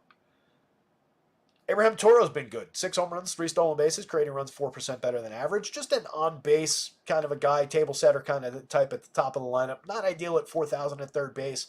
Mix and match part for 2,900. Probably put him at second base on the FanDuel slate. Soderstrom, again, 2,200 on DraftKings and 24 on FanDuel. Very cheap for the power upside. 3 home runs on the season, a 179 ISO, over 80 plate appearances. Making very good contact so far, and this is who he's supposed to be. We'll see if he keeps it up. It's a very, very small sample, and he wasn't good in a cup of coffee last year, but does have a lot of pedigree, does have a lot of upside. Langoliers is just home run equity. 12 homers on the season. Excellent premium contact, but a lot of flaws, a lot of strikeouts. Seth Brown, playable contributor, 5 home runs, 4 steals on the season, but Sub Mendoza, very bad on base. Little bit of track record with Seth Brown, though, multi-category contributions. Zach Geloff, same thing. Multi-category contributor last year, has 5 home runs and 7 steals this year, but everything else has been really off. Over 203 plate appearances. He's very cheap at second base, though. Playable part at the bottom of the lineup. And then Aledmys Diaz, yet another infielder in this lineup. 2,300 at first or second on DraftKings. 2,000 dead min on FanDuel, 3 positions. Not a completely incapable bat at the bottom of the lineup. Last year over 344, just a 72 WRC plus. Year before 327, that's the one I was looking for. 12 home runs, 161 ISO, 96 WRC plus. That's the kind of contributor he is, right? Not frequent, not high end, but for a very, very cheap price on the right day, maybe he turns the lineup over for you twice, scores a couple of runs, and gives you an okay fantasy score for the dead man. Twins bats. Joe Ryan, Twins bats in that order. And then your Athletics bats probably above the Luis Medina darts, like Athletics value darts, I think are above the Luis Medina 5,500 value dart on DraftKings. That's one you really only want to throw a couple times. And it's only across a big portfolio of lineups. If you're building 20, you can do it once. You know, stretching it beyond that, you're just at least know what you're doing with that play, right? It is most likely not going to work out. 3 games to go. It's 5 o'clock. We're making okay time based on where I want to be. Angels and the Diamondbacks. Diamondbacks lineup is in.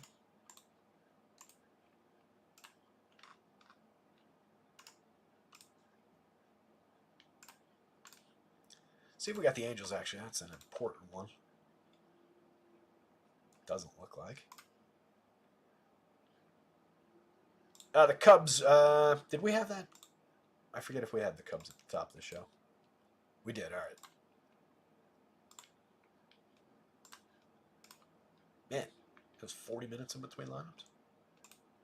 Anyway, so the Diamondbacks lineup is out. They're going up against Griff Canning, one of the most targetable pitchers in baseball for us. Just a pitcher we've just gone after again and again and again and pretty much succeeded with.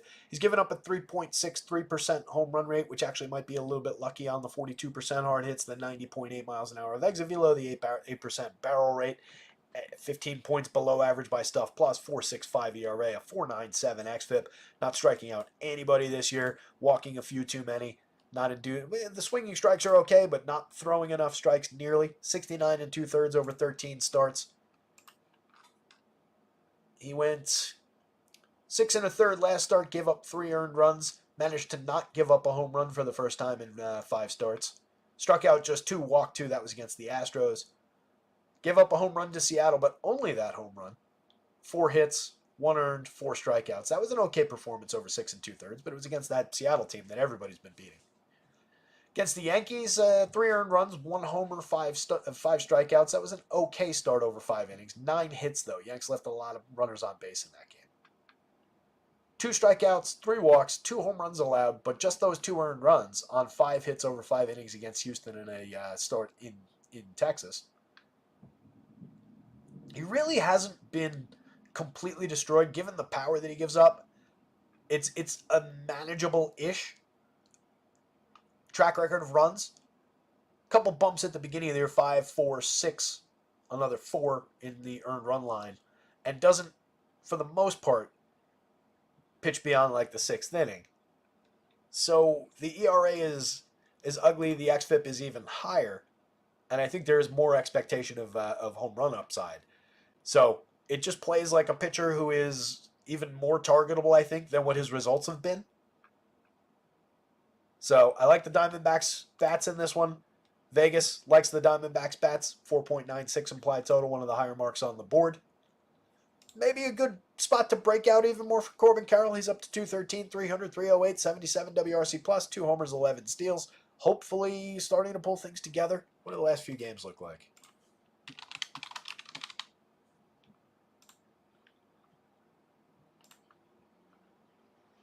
Actually, let me just do it this way. What does June look like so far?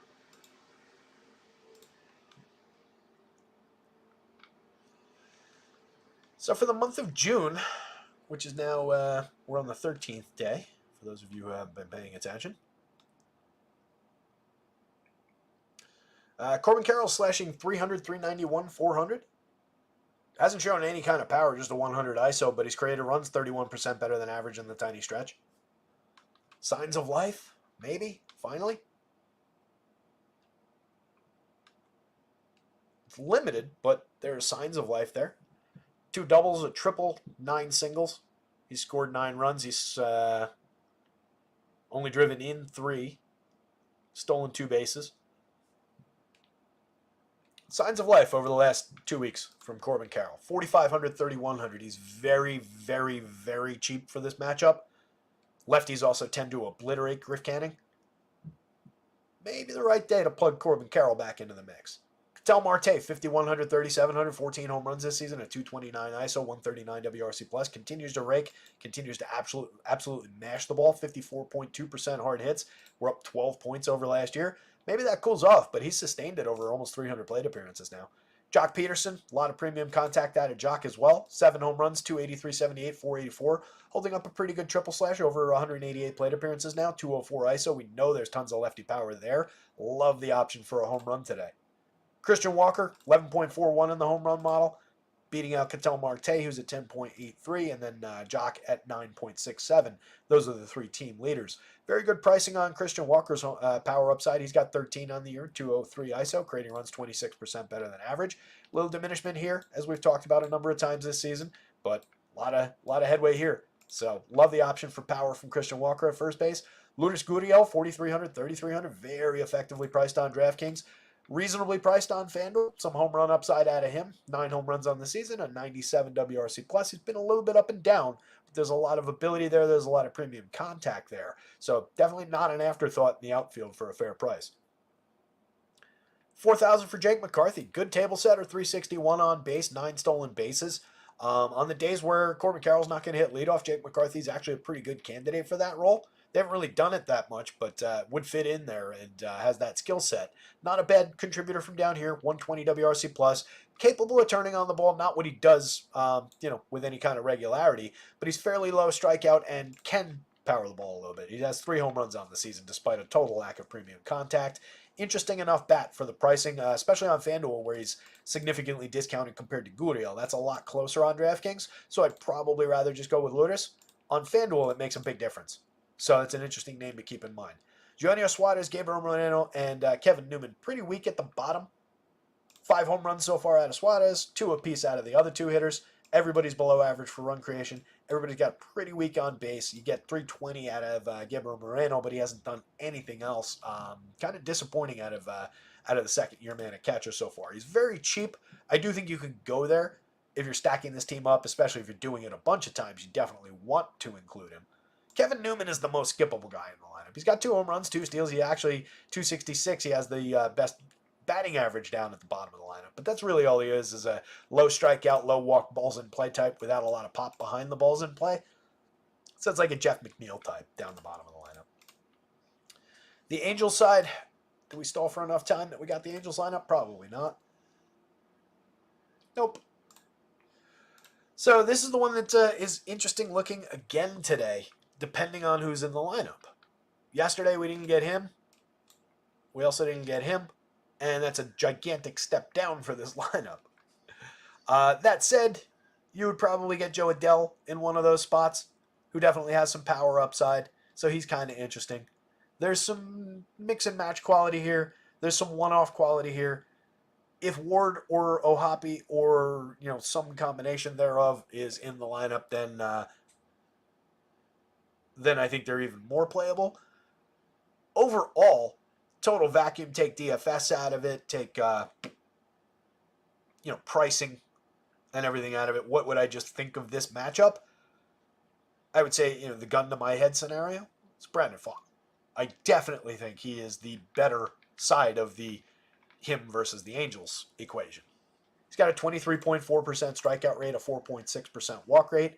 Does have a 4.60 ERA. Like I said, he's been a little bit gettable for some runs here and there this season. He's had a couple of blips where he's dipped back into giving up some home runs this season like he was at the beginning of last year. But overall, he's been very, very effective. 3.62 xFIP tells a little bit of that story. Tremendous, tremendous walk rate with a good strikeout, very good strike throwing numbers. Good barrel rate allowed, very good for limiting premium contact, just 35.8% hard hits, 88.6 miles an hour of exit velo. So it's really just a matter of a few mistakes. And it's not a bad home run rate, 3.08%. That's perfectly fine.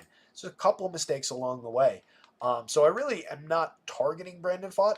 I just think there are the days where he slips and is more gettable than usual, and the Angels do have a little bit of power potential to take advantage of that. Case in point, last time out, he gave up 3 home runs to the Padres. That was at San Diego, not exactly a hitter's park. 5 strikeouts, a walk, 5 earned runs on 9 hits over 5 1/3. Start before that, no home runs allowed to the Mets, but he gave up 4 earned runs on 5 hits. He struck out 8 to offset it over 6 innings, but that's not a quality start. Game before that wasn't a quality start. He went 7, but gave up 4 earned runs, gave up a homer, struck out 5 and gave up 6 hits to Texas at Texas. Against the Dodgers, pretty effective. Just 2 earned runs, 3 runs on 4 hits, 7 strikeouts, no homer. Peaked at 11 strikeouts back against Seattle. Everybody peaks against Seattle. There's just enough of a lane where I think the Angels, depending again on who's in that lineup, are kind of interesting. They're very cheap. They fit in with a lot of other teams. There's a couple effective multi-position guys in that lineup, like Luis Rengifo, who is most likely going to be hitting up top. Second in the lineup makes a lot of sense. 4,700 at second base, third base on DraftKings. I want him at second.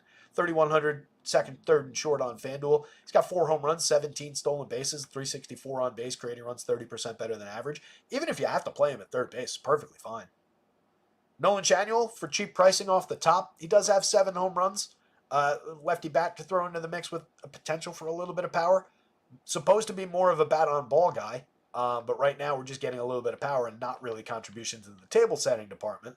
18.3% strikeouts, up from 14.4 last year, but that's still a pretty effective strikeout rate.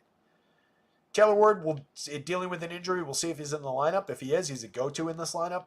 Tremendous premium contact number, 11.47 for a very cheap price in the home run model. He's got 12 on the season with a 199 ISO. Willie Calhoun, not uninteresting, more so on FanDuel for just 2,500 with outfield eligibility. 3,600 is cheap enough on DraftKings at first base. 40% hard hits this year, not a lot of barrels. 42% hard hits last year, also not a lot of barrels. But 293, 328, 398. Effective at churning the lineup a little bit. Can hit a home run in the right spot. Kevin Pillar's been excellent, over 130 plate appearances, 265 ISO, created runs 71% better than average over that stretch. This will not continue, but buy in now while it's going on. It's an okay enough matchup for Kevin Pillar for cheap prices. I don't love him at 46 on DraftKings. 29 on FanDuel is probably around the same price relative to the cap. I don't love the Kevin Pillar play, but he's definitely on the board given how good he's been this year. Ohapi, I hope he's in the lineup. Oh boy, that was clunky. Ohapi, I hope this guy's in the lineup. He's an effective catcher bat.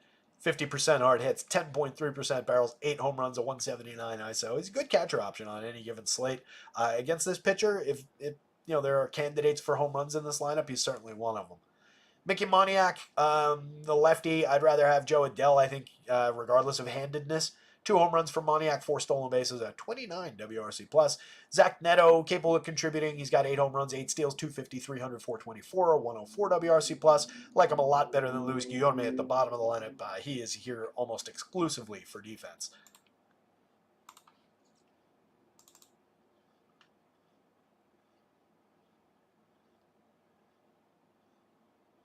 Oof, Mama's hit 17 straight home run props. Yowza.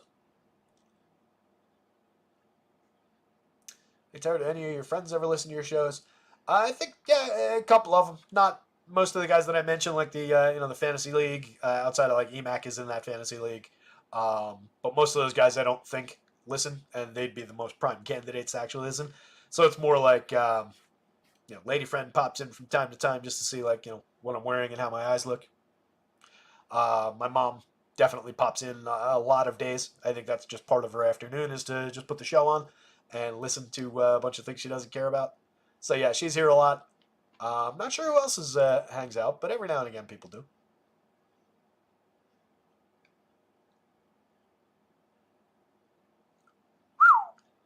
Mom has got some weight on that Schwarber home run. I mean, we talked about it. Just going back to, that's got me a little concerned. Houck was good at that last year as well. It resulted in a few more home runs in that 106 innings, 21 starts. But going back in time, Houck is a dude who produces a lot of low launch. Doesn't give up a lot of barrels. Hard hits and exit velo are definitely there, but if it's not on the right trajectory, it becomes a problem to get that home run. That's a big meatball you're putting out there. But I would expect that you're getting a nice price on it, though. If you're not getting a really good price, I'd be more concerned. But at really good odds, really good price, obviously you know what you're doing, Mamba. I don't want to talk you out of it. Hedging with Lindor for plus 400, I'll take it. I like it. I also like Martinez in there. So we talked about the Diamondbacks, we talked about the Angels, we talked about the pitching. So between the two pitchers, it's Brandon Pfaadt at the top of the board. I would probably say overall for this game, Diamondbacks bats, then Brandon Pfaadt, then maybe some oddball Angels plays against. I would not play Griff Canning, even for the 5,000 on DraftKings. I just don't think it's worth it. Just doesn't look like the spot. I would rather have what's-his-face for 55. If the 500 means anything, if you got to go to the 5,000s, if you're bound and determined, I have to play somebody below 6,000, and damn, I missed Medina by $100, so now I got to go down to the cheaper guy. That's the only way that Griff Canning gets into your lineups, and it's really low end. Could he find a lane to succeed and pitch 6 clean innings with 4 or 5 strikeouts? Sure, he could. But it is very, very unlikely. It is a very thin play. That's why he only costs 5,000. Top pitching option on my board, 11,000, 9,400 for Garrett Crochet. Very, very good price at 94 on the DraftKings slate. One of the most highly expensive pitchers on the day, but that's an underprice for what he's done this season, for what this matchup is, and just for the general talent level. One of the best strikeout pitchers in baseball, kind of out of nowhere. 3.33 ERA with a 2.50 xFIP underneath it, so he's actually underperformed a little bit in terms of the run numbers. 5.6% barrels allowed, 36.2% hard hits, 87.6 miles an hour of exit velo. Difficult numbers to home run against. He's given up a few happenstance home runs, but if he continues this, I expect this will come down even further, and that's not a bad home run rate to have allowed. Just 5.7% walks is spectacular against a 34.3% strikeout rate. 14.3% swinging strikes, nearly a 30% CSW, just short of it. 75 and 2/3 innings over his 14 starts. He has been absolutely tremendous. Good shot at booking the quality start on FanDuel. Well, I can't say good shot at a win because better shot at a win than he had coming into the day when we thought Luis Castillo was going to be pitching on the other side. Let's put it that way. Crochet's given you 6 innings exactly in each of his last 4 starts. Booked a quality start in each of them. He's got what's that? 6 quality starts in his last 7 outings. He hasn't given up more than 2 earned runs since the 5 earned runs that he gave up to Minnesota back on April 24th. That was the bad stretch, right? If you remember some up and downedness from Garrett Crochet this year, it was really just 3 games that all came in a row in mid-April after his very hot start. So it was like, ooh, maybe this guy isn't what we thought he was, and then immediately reverted back to, nope, yep, he is really, really good. But those games were the 13th of April against Cincinnati. He gave up 5 earned, but struck out 10. Faced the Phillies at Philadelphia. That was his worst start of the year. Struck out just 3 and gave up 7 earned runs and 3 home runs in that game. And then the 5 earned runs to Minnesota. Outside of that, he hasn't given up more than 2 all year. Potentially elite start here against the potentially 29.3% strikeout rate that the Mariners are going to roll out there. We'll see if that's obviously including Luis Rivas here with a 50. Call that a 26.5. That's been about where they've been for most of the season. A lot of strikeout targets here, a lot of underperformers. The only people in the lineup, and we can't even count the 6 plate appearances from Rivas, so only Cal Raleigh is over the league average for run creation for this team. This lineup is giving you an average on-base percentage of .299. Average batting average of .221. Yeah, there's some power in some of these guys, but not frequent, not any kind of real threat to what Crochet's been doing well. So he would have to have a big, big stumble to not deliver against this team today. Love the option at any price. On the other side, Emerson Hancock, kind of a surprise starter. 34 1/3 over 7 starts in the show this year. 5.24 ERA with a 4.92 xFIP, just a 15.4% strikeout rate. Not a good starter. Bouncing last started in the show back on May 7th. Went just 4 innings, 3 2/3. The start before that was against Atlanta. He gave up an earned run, but 5 overall runs. Gave up 4 earned runs and on 4 hits in the 4 innings against Minnesota, and then was back down in AAA. Given the depth of this pitching staff, I don't think we're targeting him outside of just not even. He's not cheap enough on DraftKings. 7,700. I don't know if that's cheap enough. He's there, I guess. It's just the White Sox of it that are pushing this projection even this high. I question what any kind of ceiling looks like. Last year, just 3 starts, 12 innings, no real sample there. What's he striking out in the minors this year? Emerson, that's not going to get it done.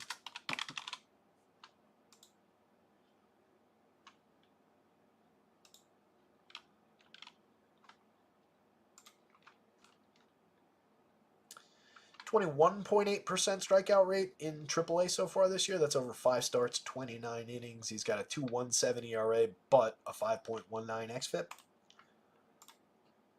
Yeah, I'm gonna put a fork in it. No Emerson Hancock for me. 77 feels a little bit off on DraftKings. 71 on FanDuel. I really don't think so. Even against the White Sox, I guess you've got the potential to maybe go 6. But with some good options on the board, it just feels really, really light. I know we've been targeting the White Sox like crazy. He did go 6 in 4 of his 5 minor league starts.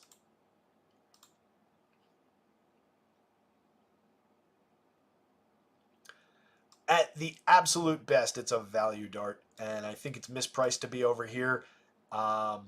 I'd certainly rather have him than Broderick Munoz for 7,000 on FanDuel. I'd probably oddly rather. Nah, I can't. I don't think I can say that.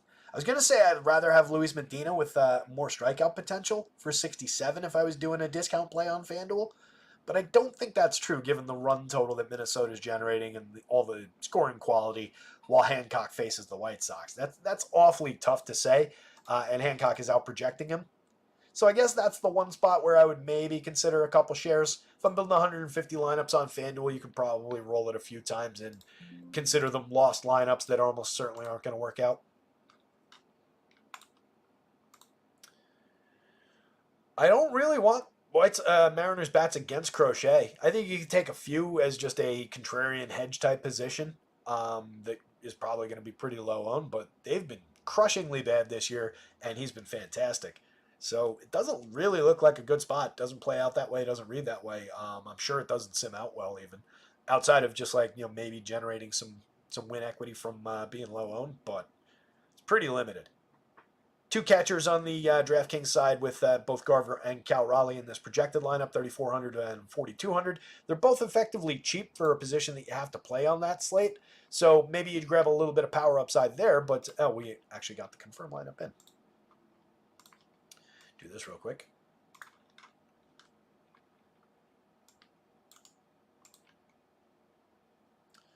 So no Cal Raleigh in the lineup, actually, which diminishes this even further.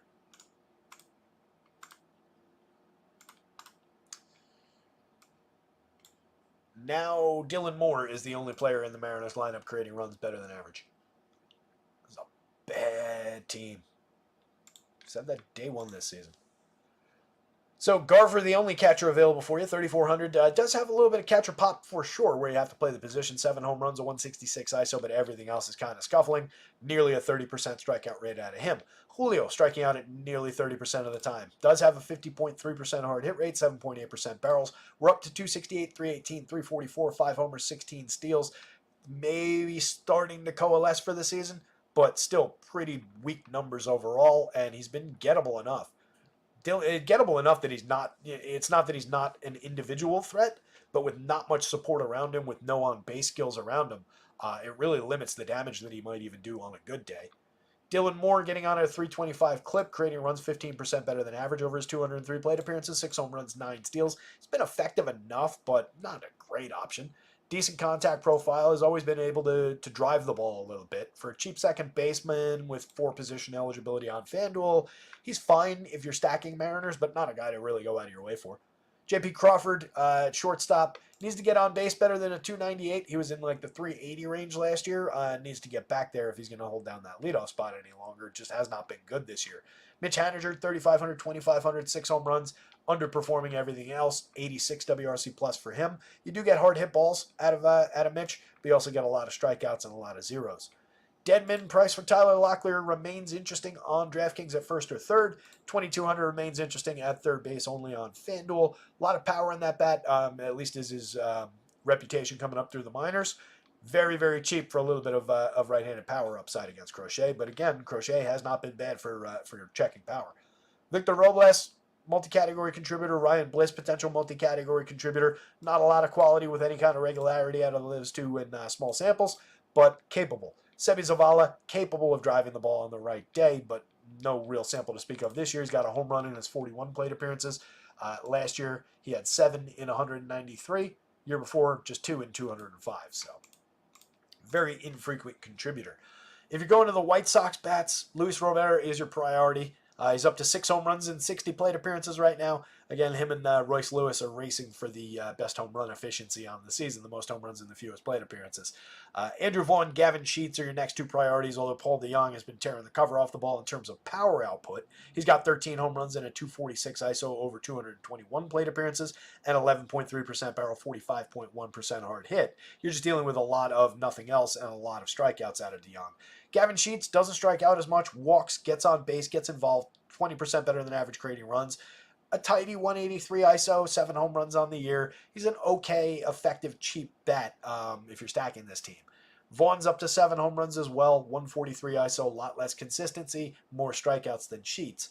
Nicky Lopez in the top spot is just a mix-and-match infielder with a little bit of bat-on-ball skills to hopefully set the table for these guys, but he hasn't done that with any kind of regularity. He's just a 291 on base, 234 average out of Lopez.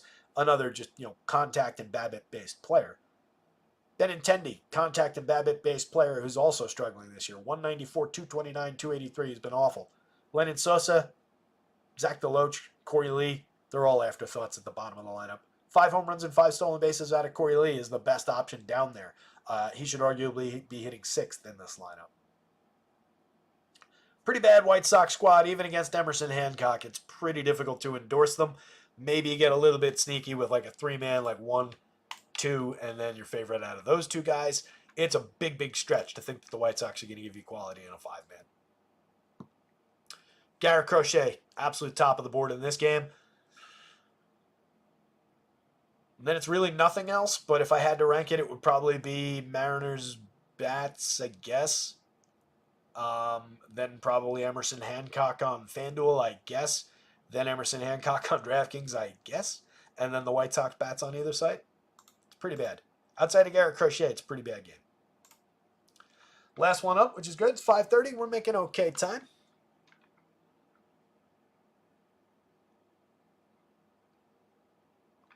Monty nails that take. Yeah, with all the Astros and Rangers pitching injuries and just some underperformance, I would add to that equation. Not that the Mariners bats have helped them out in that department, but with the Mariners pitching staff and just with all that downside out of those two squads, it's going to be interesting. Fought really high on some projections I'm looking at. No issues with that. I don't think that's unrealistic at all. He's a very good pitcher. I don't think we're all that low. I could argue for 4 more points maybe as like a median. If I had him at 32 on FanDuel, 15, 16 on DraftKings, I don't think that's crazy. If they're higher than that, I think it's getting out there. But it is a stellar matchup for him. He just takes a few bumps from some of the runs and the track record going back into last year for a little bit of power downside and a little bit of runs allowed downside. But he's very, very talented.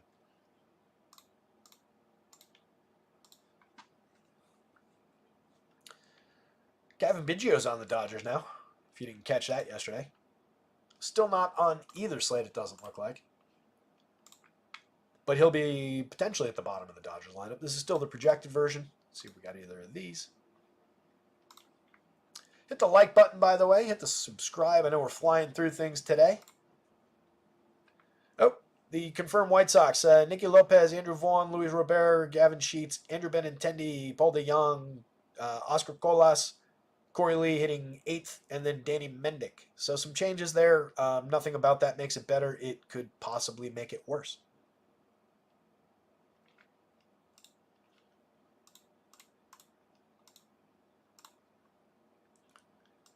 So you get, whoops.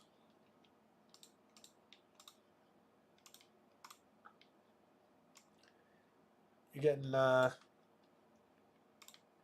Vaughn there, Luba back to 3.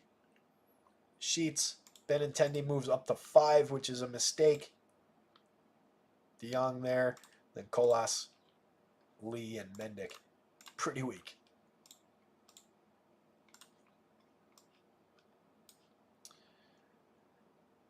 So Michael Grove, again, just opening this game, I just gave him like an inning and a half. I think he's got the ability maybe to go like 3. But I can't imagine paying $9,400 for him against the Rangers here on the DraftKings slate. He's pitched entirely in relief this season. Oh no, he's made one start. Excuse me. That was back on April 28th. He went 2 innings, so that was an opener performance. He also gave up 3 earned runs to Toronto in that one. Everything else has been in relief. Maximum of 3 innings came back on the 17th of April.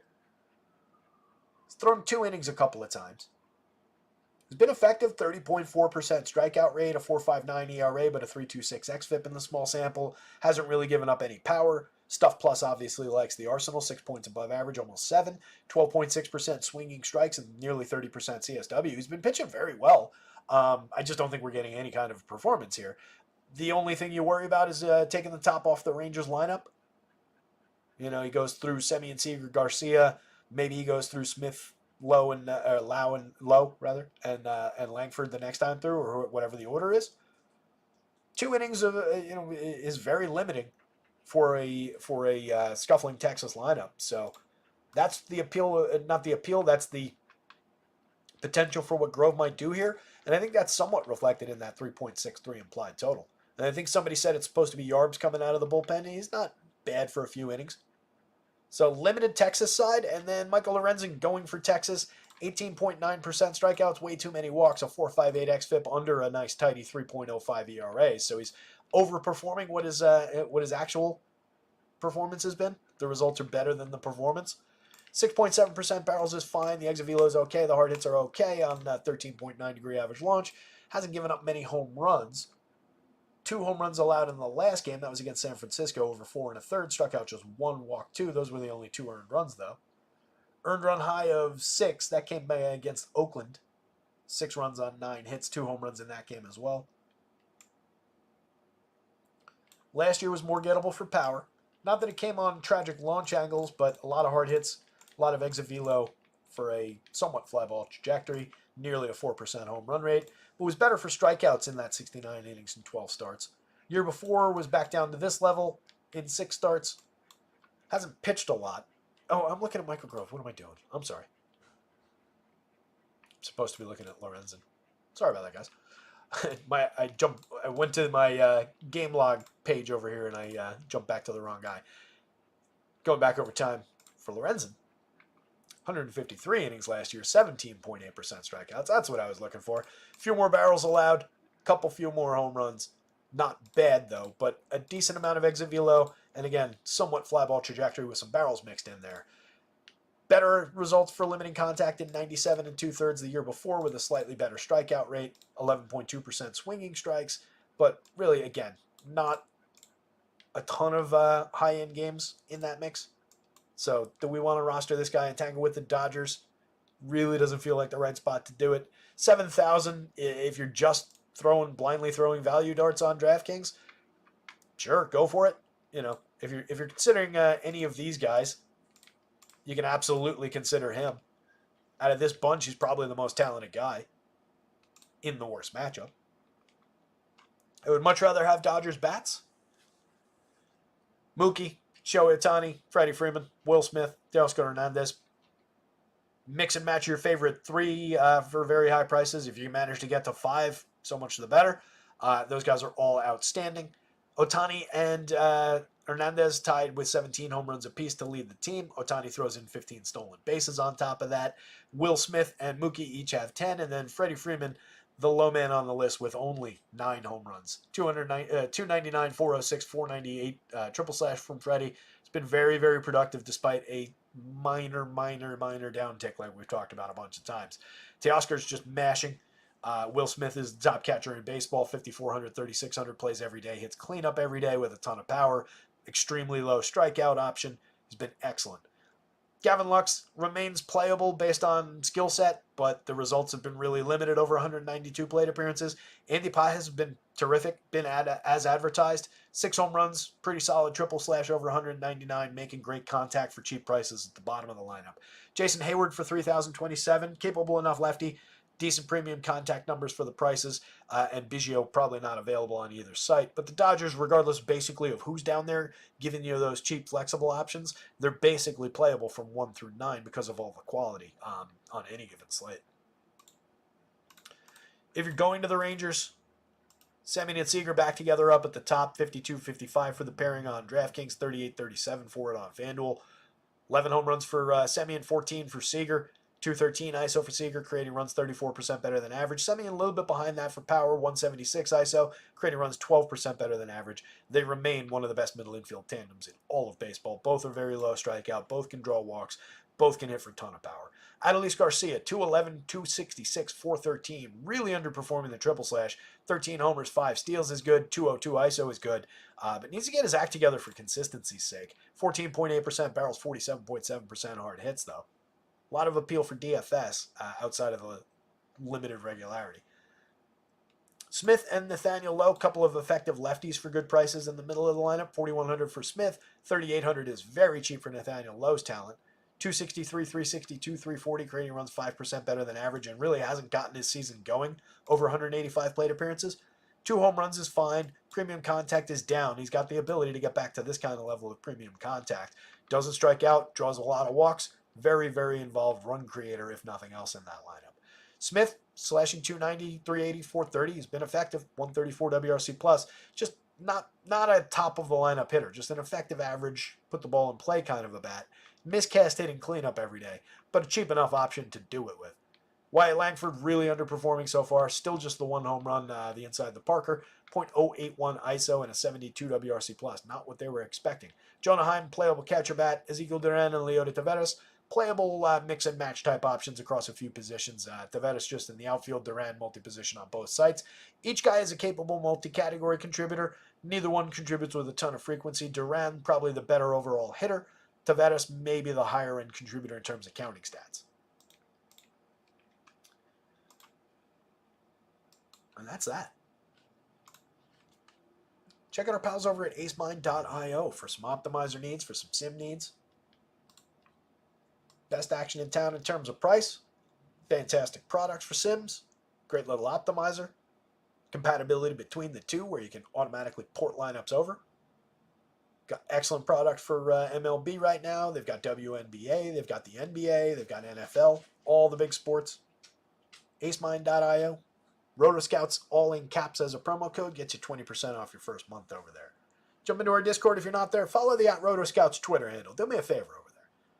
Whether you like things or not, it's anonymous now. So now you can like Rotoscouts content to your heart's content without worrying about pissing off the guys over at Stochastic.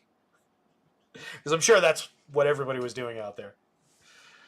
But yeah, follow the @Rotoscouts. If you see something pop up, mash it with a little retweet to spread the word a little bit for us.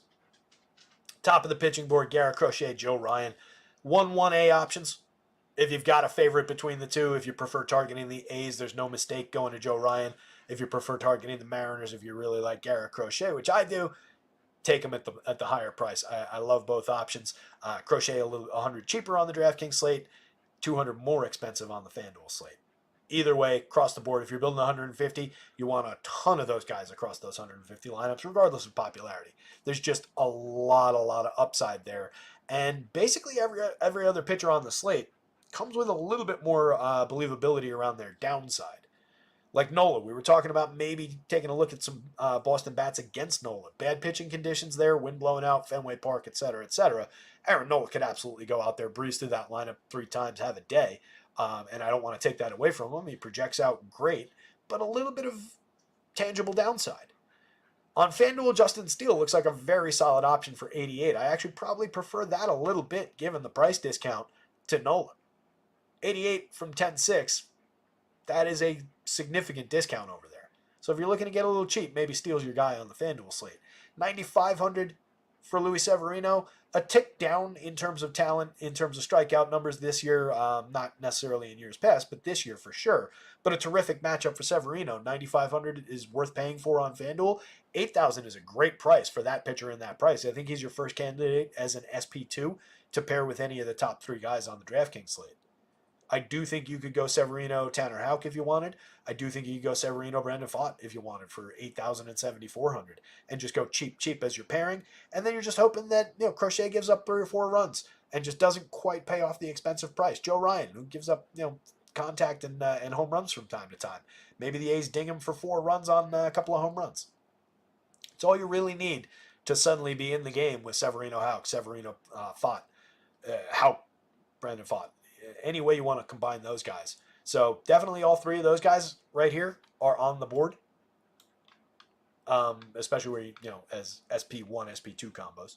Taj Bradley, a little bit of upside for him based on strikeouts for sure. I just don't love using him to tangle with that Cubs lineup. And we're seeing, I think it was up to, 4 or 5 guys in that Cubs lineup above the magic number for home runs. So I might actually take another look at FanDuel and see about getting to some Cubbies bats, given the lineup that they rolled out there. A lot of cheap power bats in that lineup. And then it's a really high cut line today, honestly. It's haves and have-nots. Especially on FanDuel. I really, outside of just I got a wild hair to take a discount guy today, I really don't see the need to go to this part of the board on the FanDuel slate. You could potentially succeed for 71 with Emerson Hancock against the White Sox. Very, very thin. Even thinner for Luis Medina at 67 against the Twins. Those would be my 2 options. I'd rather not take this, and I'd certainly rather not take that for a higher price or these. I don't think I'd go there. In 150, you go there a few times. It's a different story in 150. But if you're building, say, 20 lineups, just make your living here. Maybe I go 1 and 1 across 20 and then 18 with these guys. If I'm building 50, it's maybe 2 of each of these guys. And then 46 with these guys. It's pretty established cut today. Different story on DraftKings a little bit, just because we're into the 5,000s with these 2. They're both super low end, very, very risky, very unlikely to succeed. But those are aggressively cheap prices. Even if these guys were hitters, those would be pretty fair prices. So the ability to just book 10 to 12 points for 5,000, for 5,500, You need them to have okay days, and you need some of these other guys to fail, but they're not completely off the board. Lorenzen is pretty challenging, but maybe not completely off the board for 7,000. He's off the board for me at 82 on FanDuel. Emerson Hancock for 77. I don't like the price. I think that's a misconfigured price. I think he should probably be more like 7,000. But they weren't expecting him to pitch today. It's minorly playable. He's probably the most realistic to succeed out of this group of pitchers. But he's also a little bit high priced for that. Munoz at 63, just given the way the Mets are projecting, the way that Vegas has the Mets. I mean, it being the Mets probably means that Munoz is going to go out and throw a 7-inning, no-hit shutout, and then the Mets will get to the bullpen or something dumb. But that's a really challenging spot, even at 63.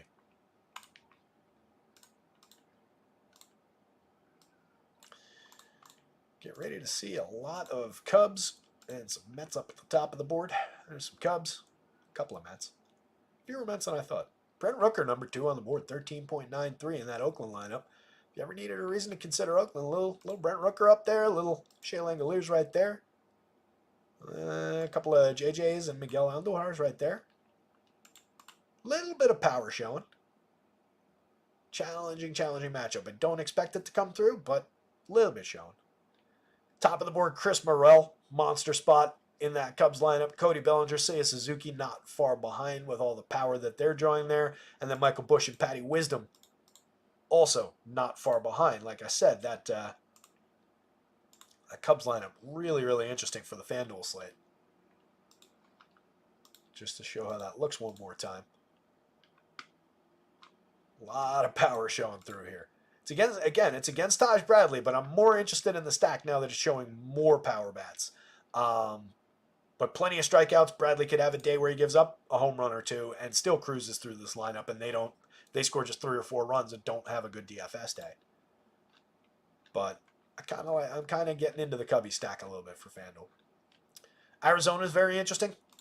Ketel Marte right there, Christian Walker right there. Jock Peterson not far behind. I'm sure Lourdes Gurriel is down this board a little bit. So Diamondbacks are definitely interesting. And don't forget, like we pointed out, Corbin Carroll over the last 12 days on a bit of a tear. Maybe finding his form, finally. Nothing overly predictive about that. Might just be a blip in a bad season. Might just be a good 2 weeks. But if people aren't there yet, and he's definitely still cheap, that makes him interesting at the top of that Diamondback stack. The Angels, we got to see what comes out in that lineup, but they're definitely flashing a little bit of power. They're kind of interesting. I'm going to keep an eye out for that one. Texas, just the obvious guy showing power. Then the Mets, Vientos right there. Pete Alonso right there. The hell is Lindor? There he is. Lindor. Mamba's Hedge right there. And then we got to scroll all the way down to here to find Kyle Schwarber. Mamba's $1,000 home run man. Boy, I hope that one hits, buddy. I really do. We're talking about excluding some guys who aren't in the game. That's Schwarb's number 51 on the board today. Challenging spot for a home run, but I'm sure you're getting a good price on it.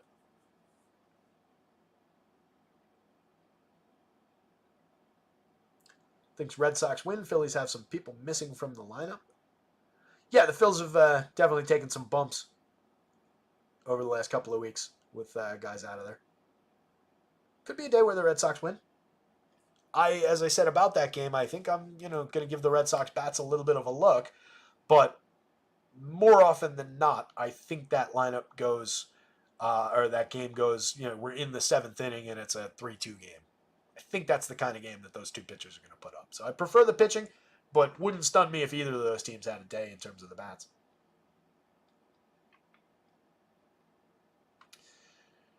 Tomorrow's Mama's birthday.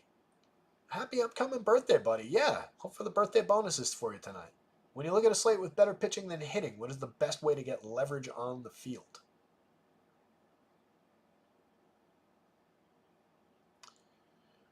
Probably better pitching than hitting. What's the best way to get leverage on the field?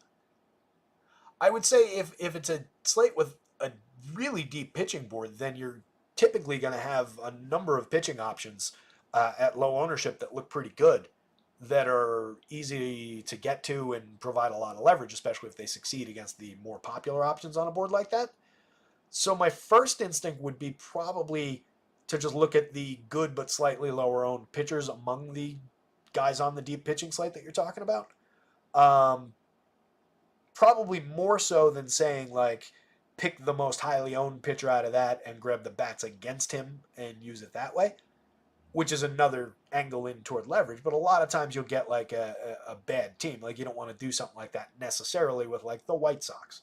Because you just end up more often than not. The few times it does come through in a big way, yeah, you're going to vault to the top of the board. And that's what you're looking for if you're playing 150 lineups day in, day out, slate in, slate out.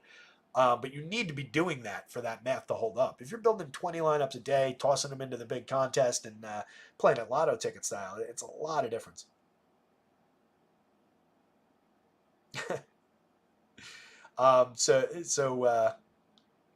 Yeah, I think probably in a case like that, and it varies so much case by case, slate by slate, that none of it exists in an absolute vacuum. But I think probably, yeah, the easiest way, the quickest way there would just differentiate a pitcher. If there are so many options, a couple of them are certainly going to be under-owned for their quality.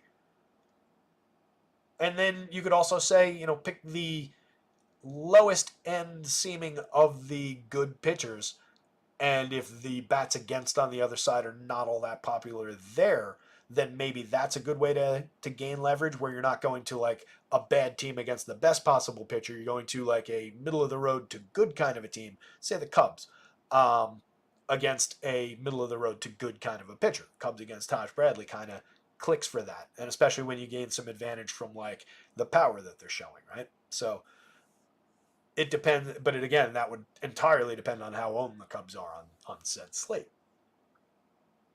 I chuckled before because Monty asked an amusing question: who regresses first, Profar or Willie Castro? It's kind of unfair because Willie Castro's regression had already seemingly started over the past like 3 weeks. He wasn't really performing well, but then came surging back as soon as I cut him. I had him in the lineup for those 3 weeks. Didn't get a lot out of him. Had a great start to the season, cooled a little bit, and now is obviously back on fire. So I think it's got to be Profar. Cool's second. Willie Castro probably first. And Profar was the guy with the much higher once upon a time prospect story. Going way back, a decade ago, he was a consensus, top 5 prospect. So it's just weird that we're finally getting any kind of output with any kind of regularity from him at like age 31 or whatever he is now. But I actually do have a little bit of, like, all right, we thought he was talented all that time. There's no reason to say for sure that it's not going to last. So he's got a little bit of that going for him. Nice job stretching the end of the show an extra couple minutes there, Monty. Yeah, the Rangers gave him a long leash. There's been opportunities. With that said, you guys, let me pack up and get out of here. I got to get updates in for all the confirmed lineups, and then I got to shower and make myself presentable. Make sure I don't think I put on deodorant today. Got to make sure to do that after I take a shower so I don't smell. Get myself looking all pretty, and then go to the show where I think we're now meeting inside the venue. So I'm probably not even going to see my friends. It's just going to be like, yeah, I was there. So was I. Anyway, good luck out there tonight. Somebody go win something. We'll be back tomorrow for what's probably going to be a pretty big Friday slate. I'll see you guys.